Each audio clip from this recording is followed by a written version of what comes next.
چلو وہ ریکارڈنگ ہو گئی ہے، واپسی آ جانا. السلام علیکم. آپ کو پھر سے ایک بار خوش آمدید کہتے ہیں وقفے کے بعد. ماشاءاللہ وقفے سے پہلے بہت اچھا سوال اور جواب کا سلسلہ چل رہا تھا. اگر جواد حسن زیدی صاحب سارے سوالات کے جواب بہت بہترین دے رہے تھے. چلتے ہیں اپنے اگلے سوال کی جانب. اگلا سوال یہ ہے کہ میں جاننا چاہوں گا کہ اگر کسی انسان کو صرف عزاداری کے پروگرام میں یا عزاداری کی کیسٹوں کے ذریعے رونا آتا ہو لیکن تنہائی میں خود نہیں رو سکتا، مطلب تنہائی میں خود نہیں رو سکتا، تو آیا وہ مخلص نہیں ہے، اس کا اخلاص کم ہے؟ اس کو واضح کریں، یہ کیا چیز ہے اس کے اندر؟ اعوذ باللہ من الشیطان الرجیم، بسم اللہ الرحمن الرحیم. نہیں، ایسا نہیں ہو سکتا، کیونکہ جب انسان لائیو یعنی کسی مجلس میں خود حضوری طور پر شرکت کرے، فزیکلی جا کر جب کسی خطیب کو یا عالم کو یا مصائب کو یا مرثی کو جو بھی سنتا ہے، تو اس پہ کیفیت جو ہے وہ بہتر طریقے سے طاری ہوتی ہے، بہتر طریقے سے سنتا ہے، بہتر طریقے سے سوچتا ہے اور تصور کر سکتا ہے ان مصائب کو. یہ خود اخلاص کی کمی اس کو نہیں کہا جا سکتا. ہاں شاید یہ ممکن ہے کہ بعض اوقات ہماری عادتیں ایسی ہو جاتی ہیں کہ ہم کچھ امور کو صحیح سے انجام نہیں دے پاتے. جیسے مثلاً پہلے ہر گھر میں ایک دور تھا کہ ریڈیو ہوتا تھا، پھر ریڈیو کا سلسلہ ختم ہوا، پھر ٹیلی ویژن کا سلسلہ آ گیا، اب اس کے بعد اس موبائل کا سلسلہ آ گیا. اب ہم دیکھتے ہیں کہ بہت سارے وہ افراد جو پہلے ریڈیو سنتے تھے، پھر اس کا ٹی وی پہ آئے، اب موبائل پہ. اب ان کو ٹی وی میں وہ مزہ نہیں آتا جو موبائل یوز کرنے میں آتا ہے. کیوں؟ کیونکہ عادتیں تبدیل ہو گئیں، ماڈرن دور ہے، دور تیزی سے آگے کی طرف جا رہا ہے. تو اگر کوئی شخص اپنی اس عادت کو ڈال لے کہ مثلاً وہ کیسٹوں کے ذریعے سے ہی عزاداری کو سن رہا ہے، کسی کلام کو سن رہا ہے، مصائب کو سن رہا ہے، تو ممکن ہے کہ پھر اس کو حضوری طور پر اس مجلس سننے وہ لطف نہ آئے جو اس کو اس ریکارڈنگ کی صورت میں آ رہا تھا. تو یہ اخلاص کی کمی نہیں ہے خدا نخواستہ، لیکن بہرحال یہ زندگی کی ایک محدودیت ضرور ہے. انسان اپنے آپ کو اس کمال اخلاص پر پہنچا دے کہ جب بھی ذکر حسین ہو تو اس کو لطف بھی آئے اور اس کے اوپر گریے کی کیفیت بھی طاری ہو. تو بہرحال اپنے آپ کو، اپنی تربیت اس طرح سے انسان کو کرنی چاہیے کہ وہ کبھی بھی کسی بھی چیز کا محتاج نہ ہو. ایسا نہ ہو کہ غم حسین میں رونے کی نہیں کسی ایک چیز کا محتاج ہو جائے. نہیں، ایسا نہیں ہونا چاہیے. لیکن یہ اخلاص کی کمی نہیں ہے. بہرحال یہ کہہ سکتے ہیں کہ ہماری اس دور کی محتاجیوں میں سے ایک محتاجی ہے کہ انسان خود کو ایسا بنا لیتا ہے کہ کسی ایک چیز کے بغیر، جیسے ہم آج کے دور میں اگر موبائل ہو، انٹرنیٹ نہ ہو، تو ایسا محسوس ہوتا ہے گویا میری زندگی انکمپلیٹ ہو گئی ہے. نوجوان آج پریشان ہے اس حوالے سے.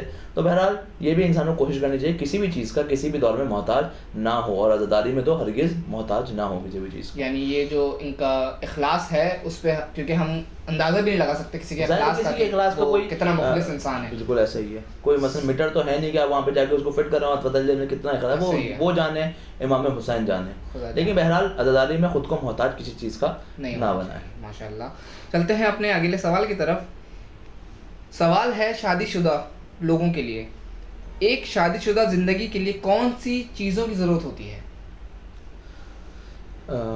یہ سوال تھوڑا طولانی ضرور ہے. کوشش کروں گا مختصر طریقے سے اس کو حل کیا جائے. سب سے زیادہ اہم اگر ہم یہ دیکھیں ایک دو انسانوں کی زندگی کے لیے، ایک زندگی کو بہتر بنانے کے لیے، وہ انسان کا احسان ہے کہ انسان اپنی زندگی کے اندر اثار، قربانی اور احسان کو جگہ دے. جیسے مثلا ہم دیکھتے ہیں معاشرے کے اندر طلاق کا ریشو بہت زیادہ بڑھ رہا ہے. اس کی ایک وجہ یہ ہے کہ ہم احسان کرنے میں، اثار کرنے میں اب یہ سمجھتے ہیں کہ اگر ہم نے احسان کیا، ہم نے اثار کیا، تو گویا ہماری ایگو ہرٹ ہو گئی، ہم چھوٹے ہو گئے. بلکہ ایسا نہیں ہے. بلکہ اگر انسان اپنی زندگی کو اثار، قربانی اور احسان کے ذریعے سے چلائے تو زندگی کام. مثال کے طور پہ بیوی کہے کہ مجھ پہ گھر کا کام کرنا واجب نہیں ہے، میں کام انجام نہیں دے رہی، تو اس کے بدلے میں شوہر یہ بھی کہہ سکتا ہے کہ تم مجھ پر بھی خالی روٹی کپڑے مکان کے علاوہ کچھ دینا واجب نہیں ہے. اگر شوہر ایک زوجہ کو، اپنی زوجہ کو ایک اچھے لائف اسٹائل پرووائڈ کر رہا ہے، ایک اچھی غذا پرووائڈ کر رہا ہے، اس کے اسٹینڈرڈ سے بہتر اس کو چیزیں دے رہا ہے، تو ادھر خاتون کا بھی فریضہ یہ ہے کہ اس کے احسان کے بدلے میں اس کو تھوڑا کام کر دے.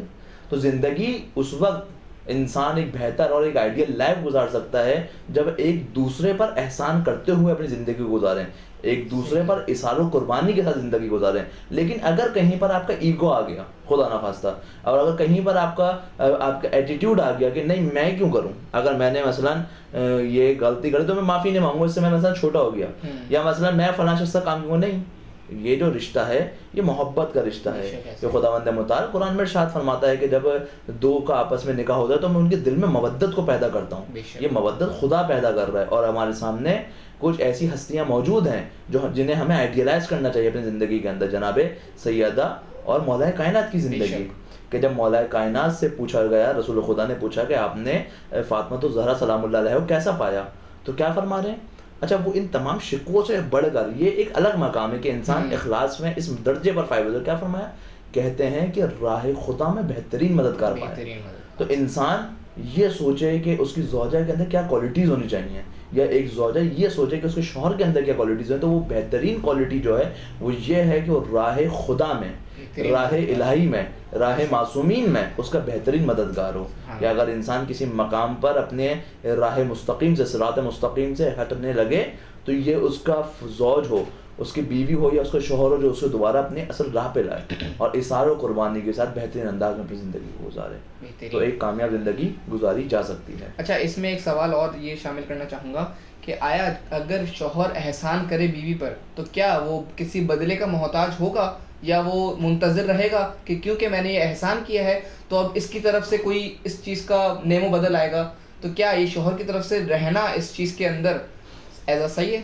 یعنی مثلاً شوہر ایکسپیکٹ کرے چیزوں کو. بالکل. لیکن مولا کائنات امیر المومنین علیہ السلام کا فرمان ہے کہ ہم جو دھوکہ کھاتے ہیں وہ لوگوں سے نہیں کھاتے, ان سے وابستہ امیدوں پر کھاتے ہیں. صحیح. تو انسان کو کبھی بھی اگر کوئی عمل انجام دے رہا ہے تو خالصتاً خدا کے لیے انجام دے, نہ کہ یہ ایکسپیکٹ کرے کہ میں نے یہ کیا ہے تو اس کا جواب ہی آئے گا.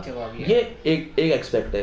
اچھا اس کی اگر ایک اور ڈائمنشن دیکھی جائے تو جس کے ساتھ احسان کیا جا رہا ہے اس کا اخلاقی فریضہ ہے کہ وہ اس کا جواب دے. جیسے مثلاً آپ کسی کو پیسے ادھار دیں اور اس سے بول رہے ہیں اس کے بدلے میں زیادہ پیسے دوں گا, تو سود حرام ہے. لیکن جس کو پیسے دیے جا رہے ہیں اس کے لیے مستحب ہے کہ پیسے بڑھا کر واپس کرے. تو دو طرفہ ایک رویہ, اور ایک اسلام ایک کمپلیٹ دین ہے, اس نے ہر کسی کے احکام بیان کیے ہیں. اگر میرا کام احسان کرنا ہے تو میں ایکسپیکٹ نہ کروں بدلے میں بھی مجھے احسان ملے, لیکن سامنے والے کا یہ فریضہ ہے کہ بدلے میں مجھے احسان ہی دے. ایسا نہ ہو, کیونکہ پھر ایک وقت آتا ہے کہ دلوں کے اندر گنجائش کم ہونا شروع ہو جاتی ہے. لیکن اگر یہ احسان کا, اثار کا اور قربانی کا سلسلہ جاری رہے تو ہم یہ دیکھتے ہیں دلوں میں رغبتیں بھی بڑھتی ہیں اور محبت بھی بڑھتی رہتی ہے. بے شک, ماشاء اللہ. چلتے ہیں اپنے اگلے سوال کی طرف. کیا بیوی شوہر کی اجازت کے بغیر پڑھنے جا سکتی ہے, یا کیا بیوی شوہر کی اجازت کے بغیر اپنے گھر جا سکتی ہے, یعنی لڑکے کے سسرال؟ اگر اس سلسلے میں علماء اور فقہا کی طرف توجہ کی جائے تو ان کے فتاوی موجود ہیں کہ خاتون کے لیے پڑھنا یا اپنے زوجین, اپنے والدین کے گھر جانا اگر اس کا شوہر راضی نہ ہو تو مناسب نہیں ہے. لیکن پڑھنے میں کوئی قباحت نہیں ہے کہ اگر گھر سے, تو بہرحال یہ ٹیکنالوجیز کا دور ہے, آن لائن کلاسز چل رہی ہیں, ورچوئل یونیورسٹیز موجود ہیں, ورچوئل انسٹیٹیوٹس موجود ہیں جہاں آپ سکون سے اپنی تعلیم کو جاری رکھ سکتے ہیں. لیکن گھر سے نکلنا شوہر کی اجازت کے بغیر خاتون کے لیے باعث اشکال ہو سکتا ہے. لیکن جہاں تک والدین سے ملنے کا سوال ہے تو اگر وہ ایک ایسی جو اس کے پاس کوئی شرعی دلیل نہ ہو اور خاتون کے لیے صلح رحمی اب اس کے اوپر واجب ہوتا ہے صلح رحمی, تو اس صورت میں وہ اپنے والدین سے ملنے جا سکتی ہے. لیکن بہتر یہ ہے کہ وہ اپنے شوہر کو راضی کر جائے, اور شوہر کے لیے بھی یہ مناسب نہیں ہے کہ بلا جواز اس کے گھر سے نکلنے پہ, اس کے پڑھنے پہ یا وہاں جانے پہ اس کی پابندی لگائے. یہ دو طرفہ, جیسے میں نے کہا, معاملات ہیں. اگر دو طرفہ ہی اچھے طریقے سے انجام دیے جائیں تو زندگی بہتر گزرتی ہے.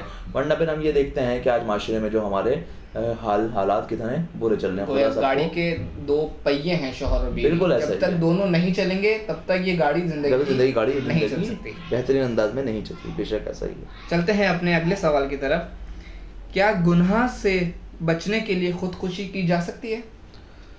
دیکھیں, خودکشی سوسائڈ ایک ایسا قبیح فعل ہے کہ اگر ہم روایتوں کی طرف توجہ کریں اور بزرگان علماء کی طرف توجہ کریں, فقہا کی طرف توجہ کریں, تو کسی بھی صورت میں یہ کام انجام نہیں دیا جا سکتا. اگر یہ گویا یہ سوال ہے کہ مثلاً اپنی ذمہ داری سے فرار کا نام ہے. یعنی ایک بندے جس کو خداوند متعال نے یہ زندگی کی نعمت دی ہے اور پھر اسے کہا ہے کہ تم نے صراط پہ چلنا ہے, یہ اس کے پاس ذمہ داری ہے. اب انسان کہے میں ذمہ داری کو نہیں اٹھاتا اور میں اس سے فرار کرتا ہوں، تو یہ مناسب نہیں ہے، یہ بزدلوں والا کام ہے. انسان کو بلکہ اس کو فیس کرنا چاہیے، اپنی زندگی کی پرابلمس کو فیس کرنا چاہیے، خود اپنے نفس پر اس قدر قادر ہو جائے کہ وہ تمام کے تمام ان گناہوں کو، تمام کے تمام ان محرمات کو چھوڑ کر خدا کی بارگاہ کے اندر آئے. اور بہرحال خدا نے توبہ کا دروازہ انسان کے لیے کھول رکھا ہے. اگر یہ سمجھتا ہے کہ اس سے کوئی غلطی ہو گئی تو نا امیدی نہیں ہے. دین اسلام ایک ایسا دین ہے کہ انسان کو ہمیشہ امید دیتا ہے کہ تم پلٹ کر آؤ ہماری راہ کی طرف، ہم تمہیں بچائیں گے. تو بہرحال یہ سوسائڈ ایک کبیرہ فعل ہے اور کسی بھی صورت میں جائز نہیں ہے. اور اگر کوئی شخص یہ سوچے کہ میں ایک انجام دے کے گناہ سے بچ جاؤں گا تو کبھی بھی ایک گناہ کو انجام دے کے دوسرے گناہ سے نہیں بچا جاتا. آپ ان امور کو انجام دیں جو صحیح امور ہوں، اس سے گناہ کو ترک کریں، نہ کہ ایک گناہ کے ذریعے سے گناہ کو ترک کیا جائے. یہ صحیح نہیں ہے. چلتے ہیں اپنے اگلے سوال کی طرف. کیا بیوی کا شوہر کے سامنے میوزک کے ساتھ رقص کرنا جائز ہے؟ شوہر کے سامنے. پاس کرو.